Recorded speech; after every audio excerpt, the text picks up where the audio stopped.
ஐஞ்சிறுகாப்பியங்களும் அவற்றின் நூல் குறிப்புகளும். ஐஞ்சிறுகாப்பியங்களில் உள்ள 5 நூல்களும் சமண சமயத்தை சார்ந்த நூல்களாகும்.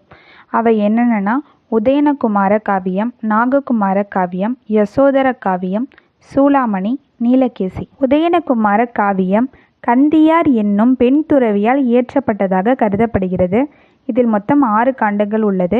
367 பாடல்களை கொண்டு அமைந்துள்ளது. நாககுமார காவியம் இதன் ஆசிரியர் பெயர் யாருன்னு தெரியல. ஆனால் இதில் 5 சருக்கங்கள் உள்ளது. 170 பாடல்களை கொண்டு அமைந்துள்ளது. யசோதர காவியம் ஏட்டு பிரதியில் உள்ள வெண்பா மூலம் வெண்ணவாளுடையார் வேல் என்பவர் இந்நூலை இயற்றியதாக சொல்லப்படுகிறது. இதில் 5 சருக்கங்கள் உள்ளது. மொத்தம் 320 பாடல்களை கொண்டு அமைந்துள்ளது. சூளாமணி இந்நூலின் ஆசிரியர்னா தோலாமொழி தேவர். இது 12 சருக்கங்கள் உள்ளது. 2131 பாடல்களை கொண்டு அமைந்துள்ளது. நீலகேசி இவற்றின் ஆசிரியர் யாருன்னு அறியப்படவில்லை.